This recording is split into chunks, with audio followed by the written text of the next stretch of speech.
let's talk about what we're focused on. The largest single federal investment in infrastructure in the history of the Republic.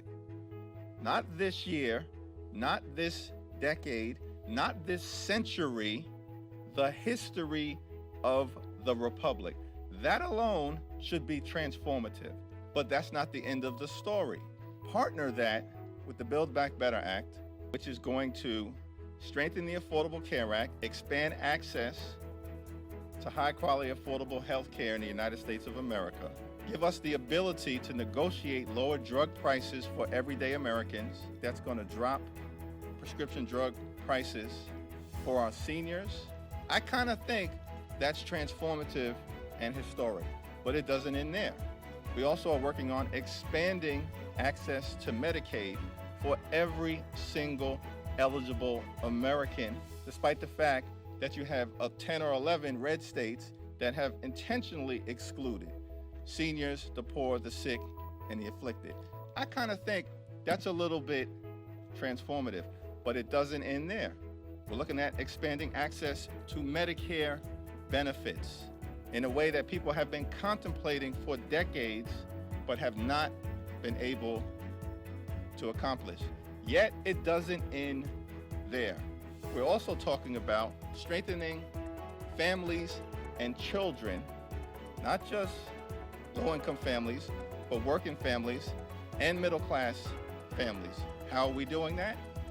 The enhanced and expanded child tax credit, which has lifted already in a few months almost half the American children out of poverty, and has provided additional assistance to working families and middle-class families to pay for things like their utility bills or child care costs or educational expenses or food or housing.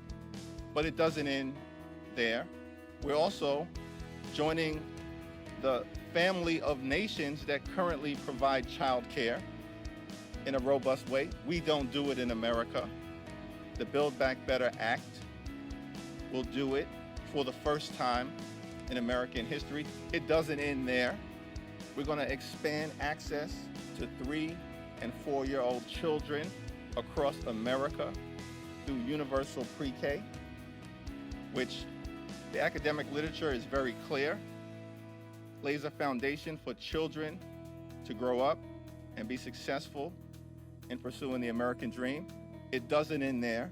We'll probably spend $190 billion to strengthen home health care in America for those loved ones of American families who are sick and afflicted.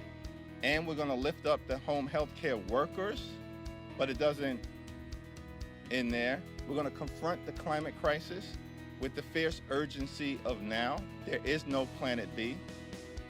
The largest federal investment in addressing the climate crisis in American history. I kind of think that's a little bit transformative, but it doesn't even end there. We're going to spend and invest over $100 billion in the creation and preservation of affordable housing, including the largest federal investment in lifting up public housing in the history of the Republic.